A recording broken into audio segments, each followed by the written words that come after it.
going on, everyone? It's Adam here from No Shelf Space, and today we're talking about 5 of my favorite games I played this year. Now, I have a terrible memory, and if you ask my wife, she says, you forget things all the time. I ask you to do something, you forget it. And honestly, I forget a lot of the board games I've played. So there are games in my pile right beside me that I'm going to talk about today today are my top 5 favorite, but I could look at this massive shelf behind me, which runs the length of this wall, and probably find something I missed. And I know there's one I missed already, but I don't want to put it on my top 5. It's going to be just an honorable mention right here, and that is Ticket to Ride Legacy Legends of the West. Now, the reason why I'm not saying it's my top, I'm not going to give it a score or say it's in my top 5, is because I haven't finished it yet. We've played through 6 of the 12 games. We've had a little bit of a break since we played our last game, just because we're getting busy with the holidays and our kids' events. But Ticket to Ride Legacy is honestly an honorable mention. I think if I would have finished it by the time of making this video, it would have made the list, but it's right there. It's a fantastic legacy game. If you love Ticket to Ride, that's the best way to play it. It's so much fun. But this is in no particular order. These are 5 games I played this year that I really, really enjoyed. I will talk about... These are all review copies, so just as a disclaimer, same with Legends of the West, I did not purchase any of these personally. These were sent for review. You can find a review of all of these games over on gamesreviews.com with the exception of one of them, which will be going up in the next couple weeks. So gamesreviews.com, that's where you can check out all my written reviews for these games. But here we go. Let's hop in with, I guess, number 5. But again, they're not ordered. I'm going to order them, but they're not ordered.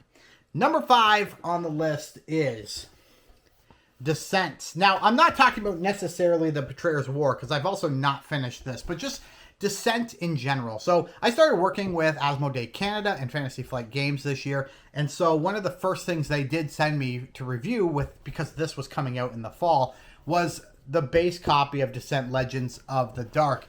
And I played that game so much, and I had so much fun doing it. It is such a fantastic cooperative dungeon crawl game. It works well. All the stuff in the box, the terrain, the quality is fantastic. I thought it was going to be a little bit rough.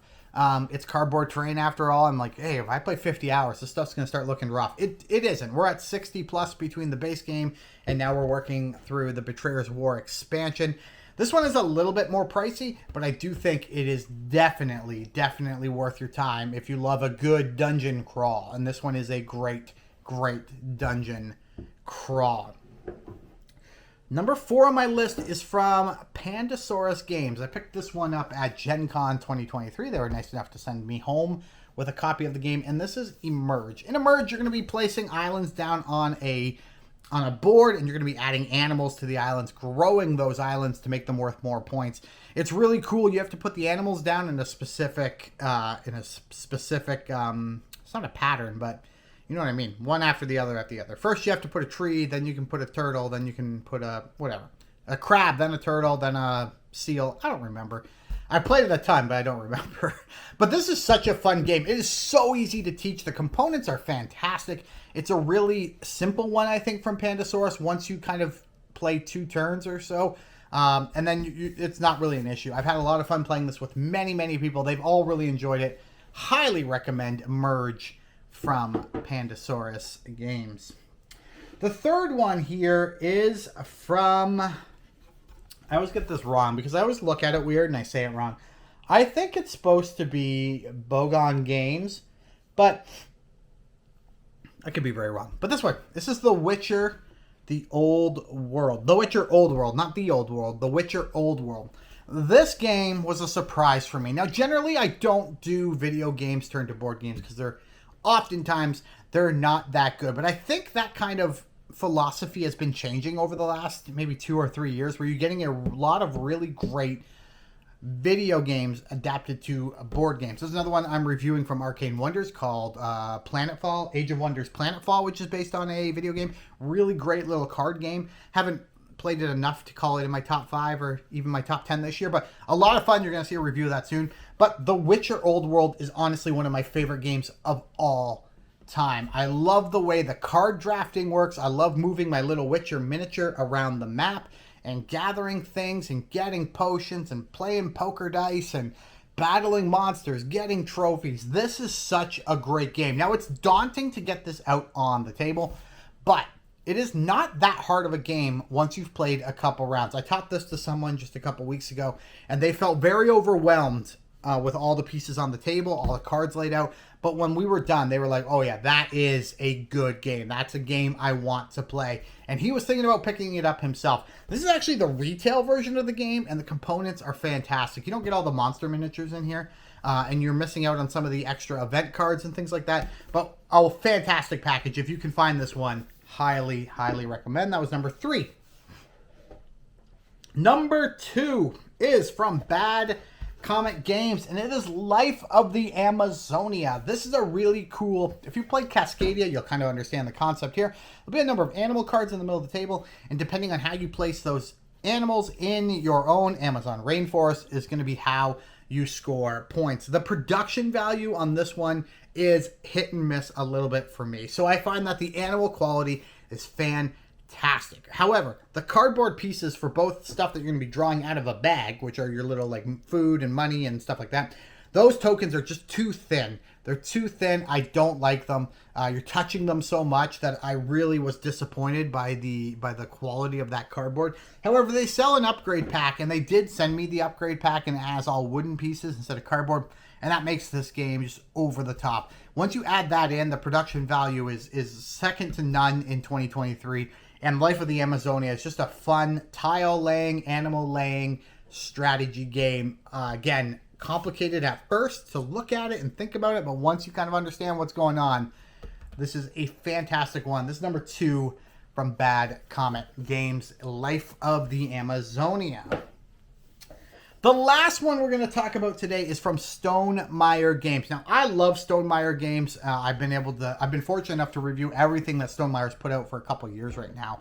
And this next one here is Apiary, or as my father-in-law likes to say, Space Bees. It is Space Bees. The theme is weird that it's Space Bees, but once you get past that theme, I think this is a really, really great game. It's not doing a ton of things that are new, but it's doing them in a really cool and awesome way. You're going to have little workers with numbers on them ranging from 1 to 4, and every time you collect those workers back to you, like any typical worker placement game or when they get bumped back to you, you have a couple options, but one of the main things you're going to do is actually change the number up, and it's going to go from a 1 to a 2, a 2 to a 3, a 3 to a 4, and once you put a 4 and it comes back to you, you have to hibernate that bee and collect them again later. But there are certain actions on the board that you can only take depending on the number of your worker bee, so there's good reasons to change them and make them higher. This was just a lot of fun. It's just a very thinky, a little bit of a thinky worker placement game. Overall, I'm very happy with this one. I don't love their seed cards that you have to like slide under your player mat, but your player mat is covered in cardboard tokens and the cards don't really slide under, so you gotta lift it. It's kind of a mess, the whole seed thing, but aside from that, this is a game I really, really enjoyed. I played it with some friends and family, and they liked it as well.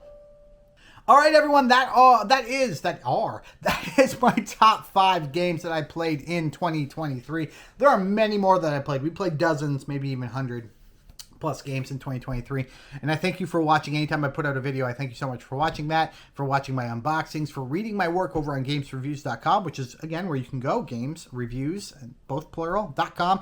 You can read a lot of my board game reviews over there, as well as some video game stuff from a bunch of my other writers. Guys, thank you so much for joining me for this video. Again, this is a recap of some of the favorite games I played in 2023. As a quick recap, we did a honorable mention for Ticket to Ride Legacy Legends of the West. Now, the only reason why it's an honorable mention is because I haven't finished it yet, and I don't feel like I can add it to my top 5 without finishing it. But after that, we have Apiary from Stonemaier Games. We've got Life of the Amazonia from Bad Comet Games.